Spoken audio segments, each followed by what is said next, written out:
as most of y'all know, we were really high on Evelyn's fashion show this week, this year, right? We wanted to support it. It was a big deal. We asked for donations and we got donations. We hit our goal, right? Like that is a big deal in and of itself. That like as a community, we showed up not necessarily in a time of need, but we showed up to push someone into their purpose. And that's a big deal, right? Because like churches are supposed to show up in times of need, right? Like we're supposed to be there when something happens in your family, or you know what I'm saying, like you can't make the bills or stuff. Like we're supposed to show up in those times, and we will and we do, right? But it's something different when one of your faithful have a dream, right? And it's us as a community saying, we agree with you, not just in prayer, but we're gonna put our dollars there, right? Not just in prayer, but we're gonna show up for you. You know what I mean? And so like it's the next level of that. And that for me is like the community, the body, right? We show up for one another. Huge deal, right? And so I want to first say, like, I'm very, very proud of y'all. Very, very thankful that this is the community that I'm a part of, right? That this is the kind of stuff that we see as important. And it didn't have to be like super spiritual. You know what I'm saying? It's not like she was starting a church and we sent a couple dollars over there so they could make sure that they get no. Well, I mean, sort of. That's another thing. You know what I mean? Like it's another thing. Very, very proud of y'all, and I want to say thank you. But the day of, I have a story to tell. And I'm telling y'all as family, and I'm not going to get like super duper specific, but I'll be specific enough because a lot of you all donated. And so like some of this stuff you need to know, right?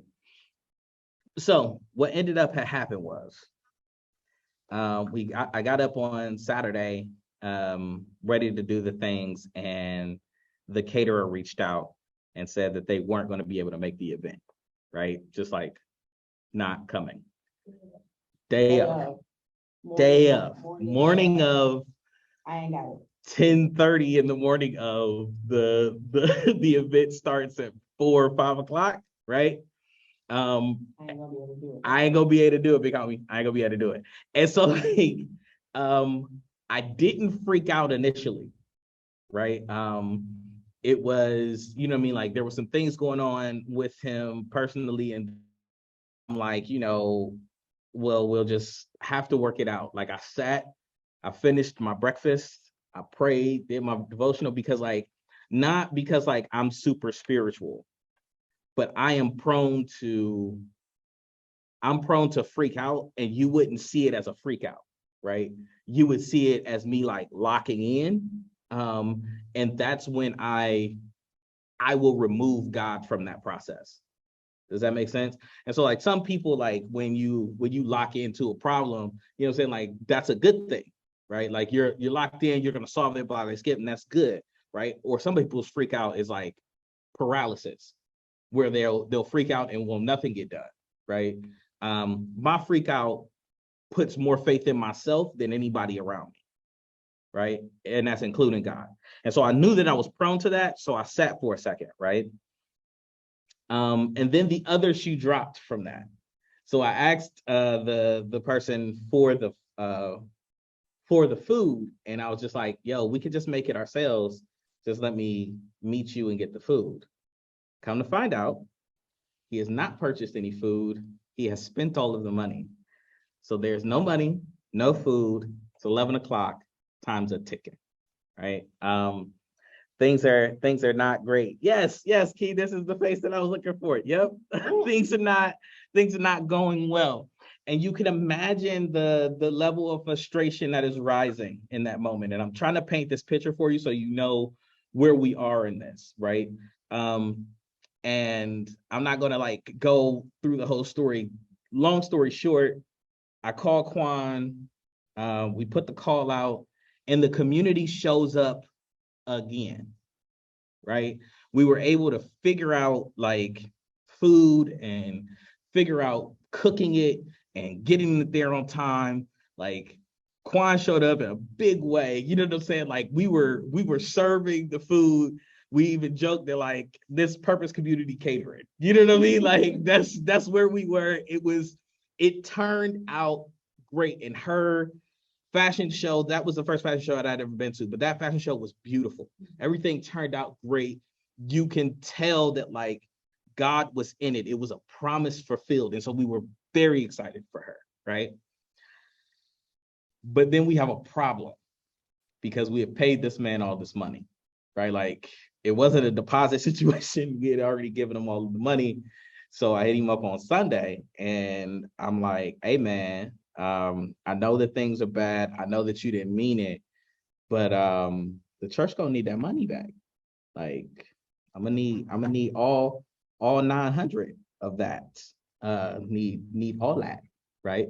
Because as a church, right, we came together and it was like $1,500, and so we gave 6 to Evelyn and 9 went to the catering, right? But this is where God dealt with me, and I wasn't happy about it, right? Do me a favor, go to in your Bibles, go to a book that we don't talk about much. It's in the New Testament, Philemon. It's a book that we don't talk about much. I'm gonna share the screen. I'm gonna go ahead. We don't talk about Philemon too much. It ain't a thing that we discuss. We're gonna go to Philemon. And I want you to jump down to verse.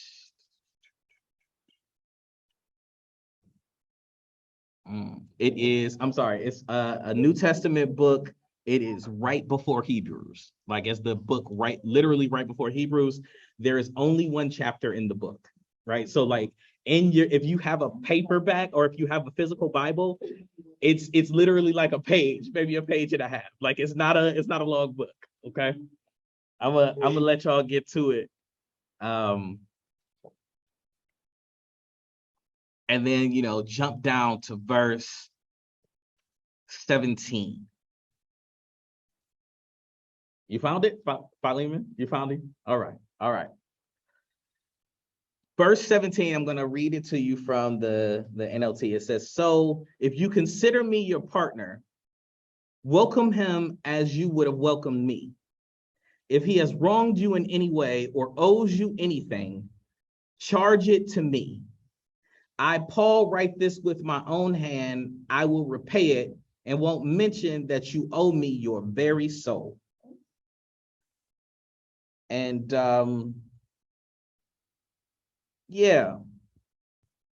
this is a story where Paul meets this guy, Philemon, who has run away from his slave master. Not only has he run away from his slave master, but he stole some things on the way out, right? Now, we could have a conversation about the efficacy of slavery and whether or not he actually stole anything or took what was probably owed to him as a slave. We could have that conversation, right?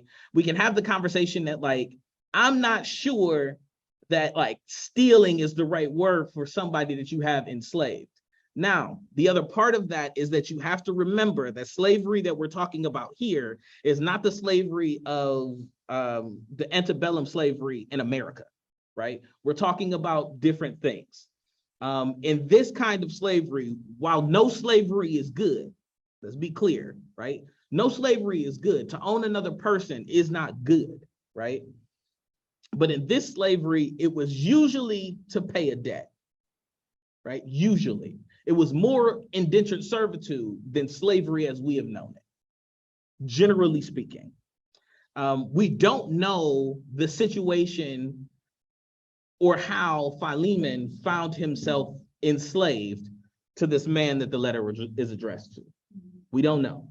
What we do know from this very short book is that he has gotten away.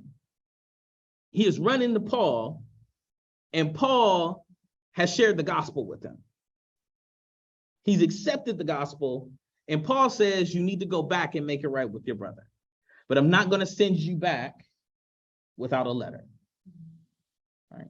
So he sends this guy back to the guy that he owed money to and said, hey, bro, treat him the way you would treat me. And if he owes you anything, charge it to me.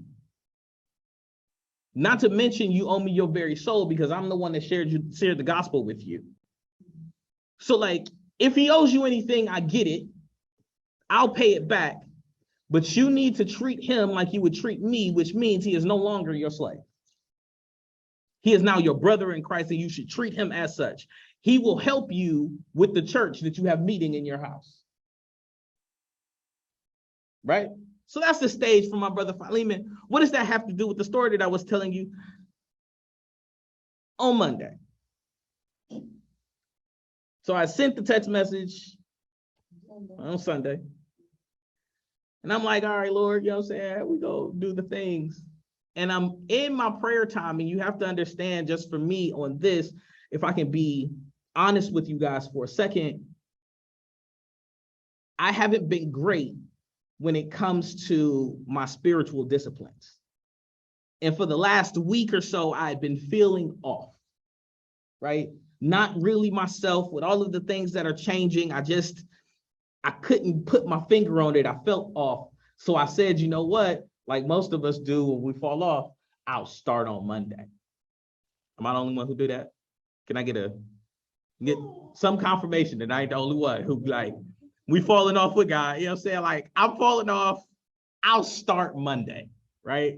And so, like, I sent the text message on Sunday. I got my little Bible. Like, I sent y'all, listen, y'all can see this in real time. I sent out a little link and listen, we're going to be doing this together, y'all. Like, I'm in my bag, you know what I'm saying? Like, we about to lock in. And I'm sitting on my little porch. Right. Hey, bro. Somebody owes my church something. And I was like,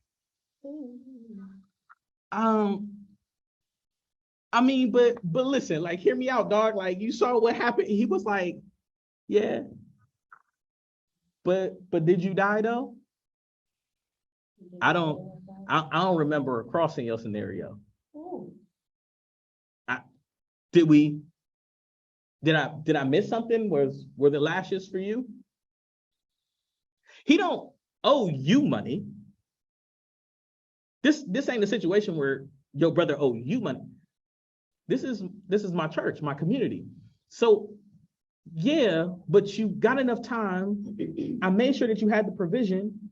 Y'all was able to show up and show out. Y'all had a grand old time and was praising me all the way. And then you want to hold him responsible for it. Does he owe the money? Yeah. But don't you owe me your very soul?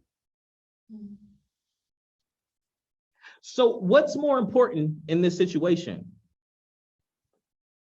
Him seeing that his people will chase him for $900, that God's people will chase him for $900, or forgiveness? What's more important? To take a person whom you've been in that exact situation. You've been in a situation where you rightfully owed somebody money. You owed it to them. You agreed to it. And somebody else took care of that debt. We ain't even talking about your soul at this point, right? We've been in some really messed up situations. I don't know about y'all. I've been in some really messed up situations that were of my own creation. And somebody stepped in and was like, "No, dog, I got it. I know that you owe this money, but I'm going to take care of it." Right? I know that you put yourself in this situation, but you don't deserve the consequences that come with this situation. Come on. I'm going to pull you up out of there. I've been in a situation, me personally, where there was money that was owed, and I knew that there was no way that I could pay it back. It would have taken me a year to be able to pay it back and still live. I know the kind of pressure as a man to be trying to make something happen for your family and you miscalculate. Trying to make something happen so that you can put the community that you're responsible for, the people in your household, in a better position, and you miscalculate. And it all falls apart. And not only does it fall apart, you're in a bigger hole than you were when you started. Been there. How dare us? After all that God did for this community in particular. Like, I remember praising God heavily for how little the pandemic impacted us. Y'all remember that? The times where we sat around the table, we were on Zoom talking about how much God had done for us, how everything around us, we knew people who lost everything. And I fixed my little Twitter fingers to say, hey, man, I'm going to need that money by the 30th. I did that. And so, needless to say, after I'm checked on my porch, wrecked completely, right? By knowing that, like,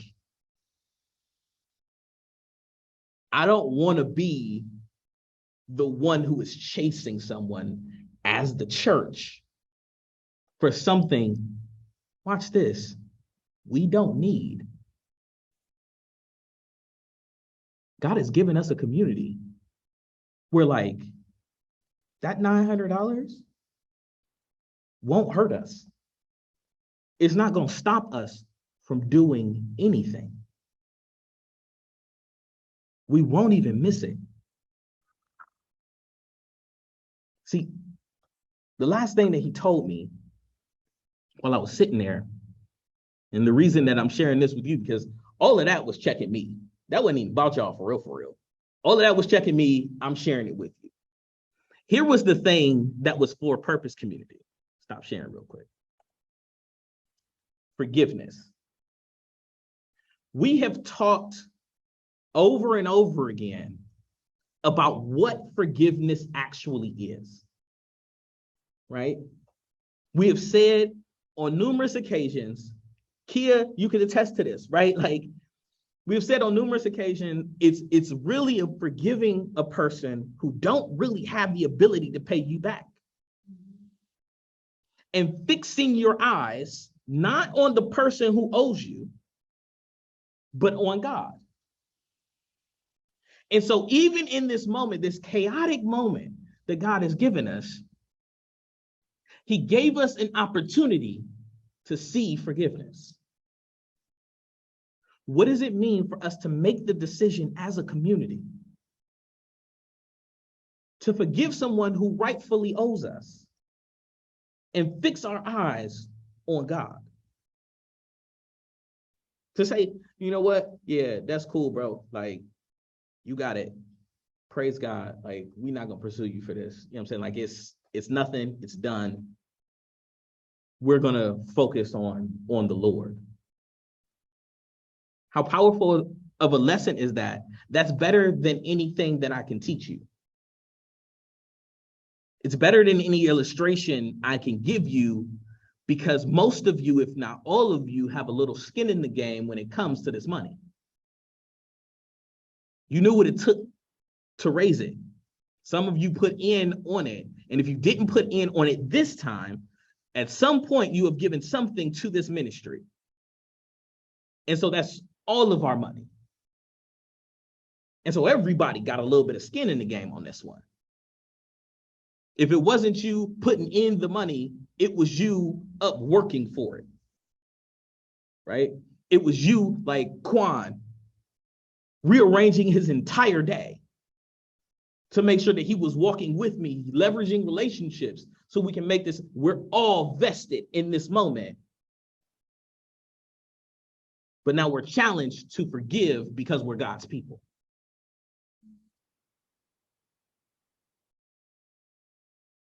Here's a little tidbit for you.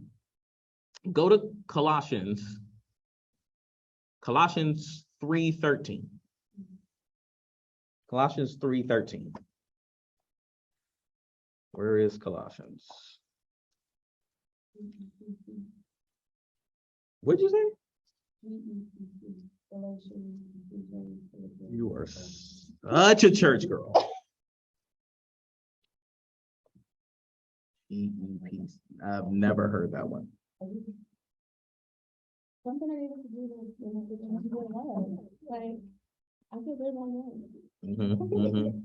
Colossians chapter 3. You should feel good about that one. Can somebody read it for me? You said Colossians 3. Verse 13. 13? Yeah. Bear with each other and forgive one another if any of you has a grievance against someone. Forgive as the Lord forgave you. It's something that I want y'all to carry with you.